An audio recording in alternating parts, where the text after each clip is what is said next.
Hello, it's Dave again and welcome back to this series about learning the basics of music theory easily step by step. In this episode, which is episode number 5, we're going to be looking at making our first chords.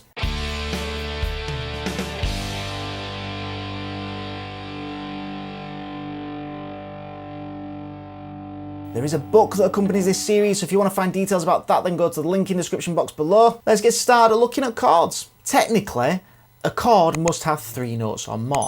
So what we're looking at here today is our first type of chords, which are called triads. And they're called triads because they have 3 notes. Okay, so we're going to start putting some notes together from a key to make our triads and our first chords. So the key we're going to use for our example first is C major, and that's because there's no sharps or flats to confuse us. So first of all, write down the notes of C major. So we've got C, D, E, F, G, A, B, back to C.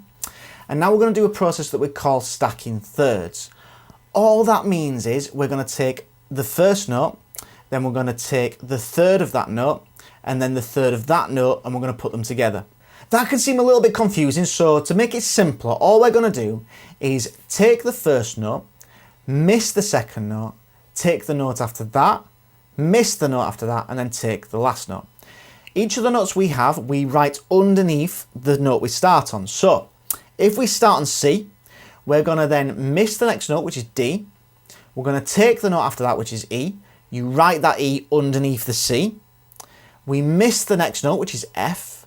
And we take the note after that, which is G.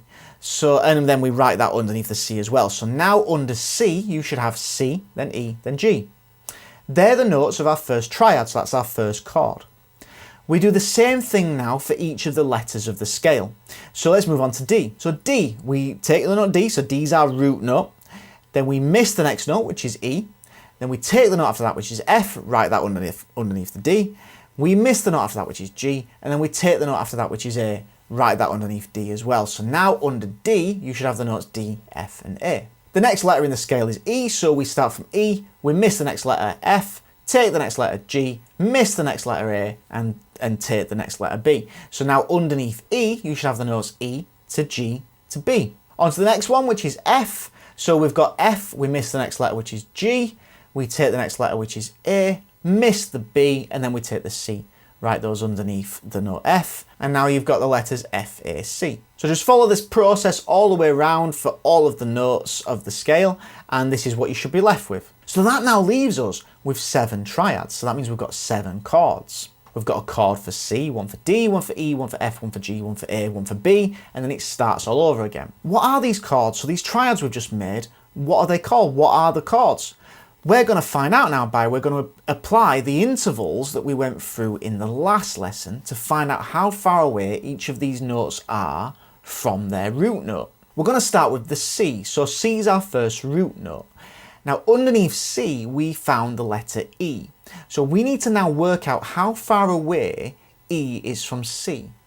Now you can count that out, but that equals 4 semitones. So 4 semitones from C, the interval is a major third. And now the next note underneath that is G. So we now need to find out how far away G is from C, because we're finding out how far away it is from our root note. Now C to G is a perfect fifth. So now we know our intervals of this first chord. So we have C is our root, then we've got the major third, which is E, and then we've got the fifth, which is G. So this means that we now have C, E, G, root, major third, fifth.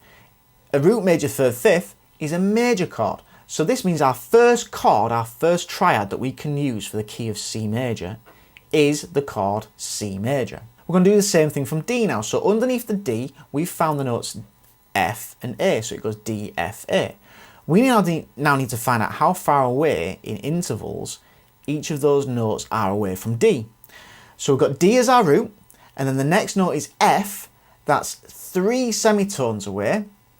So that's a minor third. And then the A is 7 semitones away from D, which is the fifth again. So now we've got for D, we've got the root, minor third, which is F, and the fifth, which is A. This is the formula, root, minor third, fifth, for a minor chord. Same thing from E. So E, we've got E, G, and B. E to G is 3 semitones, which is a minor third again. And then E to B is a perfect fifth. So now we've got root, minor third, fifth. This is a minor chord again. Now we do the same thing for the F, so we've got the notes F, A, C. The notes F to A are a major third apart, and the notes F to C are a perfect fifth. This is the same as the first one, root, major third, fifth. This is a major chord. Now we do the same thing from G, so we've got the notes G, B, and D. G to B is a major third. G to D is a perfect fifth. This means we've got a major chord again. On to A now, so now we've got the notes A, C, E. A to C is a minor third. A to E is a perfect fifth. Root, minor third, fifth equals a minor chord. B, so B is a little bit different to the others. So B to D is a minor third, and B to F is a tritone or a diminished fifth. Now this means that this chord, root, minor third, and diminished fifth, makes what we call a diminished chord. You now know all the main chord types for the key of C major. You know that the chords are C major, D minor, E minor, F major, G major, A minor, and B diminished. These chords are all going to work great together because they're diatonic, meaning that they only use notes from that key. They don't venture out of the key at all. We're only using those notes C, D, E, F, G, A, B, C, meaning these chords will all work really well together. Now this is the cool thing. Because of the way the major scale works, we used a formula to find the notes for the major scale. So we found the notes for the major scale in every key. Because that formula is the same for every key, it actually means that the order in which the chords have come out for us there are the same within every key as well. So the order of the chords is always going to be major, minor, minor, major, major, minor, diminished. So no matter what key you're in, you just apply that formula of major, minor, minor, major, major, minor, diminished, and that's your chords within a key. So if you're in the key of G major, all you need to do is write out the notes of G major, apply those chord types to those letters, and you've got all the chords within G major. So G major, the chords are G, A minor, B minor, C major, D major, E minor, F sharp diminished, back to G. And that works for every single key, no matter if it's sharp or flat or anything. It always goes major, minor, minor, major, major, minor, diminished. If you want to, you can do what we've just done there for the key of C for every single key if you want. So you could find the notes of B flat, stack the thirds, work out how many semitones there is from the roots to each of those letters, and give those the intervals, which would be major third, minor third, fifth, diminished fifth, and then that'll give you your chord types. But either way, the outcome's going to be the same. As long as you now know that the order of the chords is always major, minor, minor, major, major, minor, diminished, you can apply it to every single key. You now know all of the triad chords within every single key. Now that you know all of the chords within all of the keys, I want to introduce you to something called the number system. So the number system is, we assign each of these chords a number. So the first one will be 1, then 2, 3, 4, 5, 6, and 7.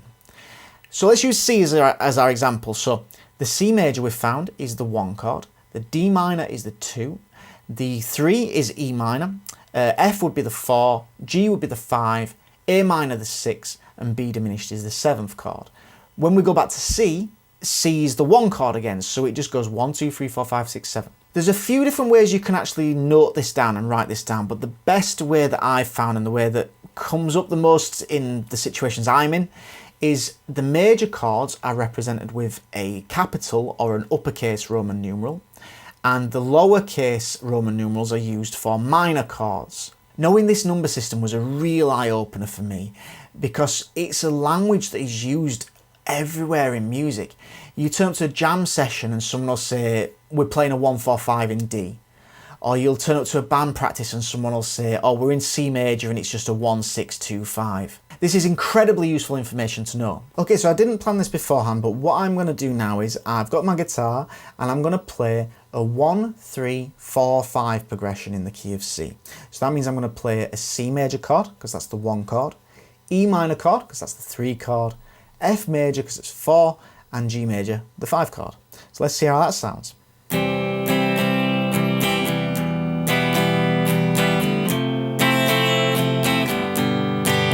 So that was C major, E minor, F major to G major. That's the 1 chord, the 3 chord, the 4 chord and the 5 chord. Now this is another great thing about knowing this number system. Let's say now I was working with a singer playing that chord progression and they said to me, oh, my throat's feeling a bit sore today, is it okay if we play that in G today? And you could just go, yeah, no problem. All I need now is, I know my notes of the G scale, which is G, A, B, C, D, E, F sharp and G. I apply the number system to that. So 1, 3, 4, 5 would be G major, the 1 chord. B minor is the 3 chord. C is the 4 chord. And D is the 5 chord. So I'm now going to play the same chord progression in the key of G.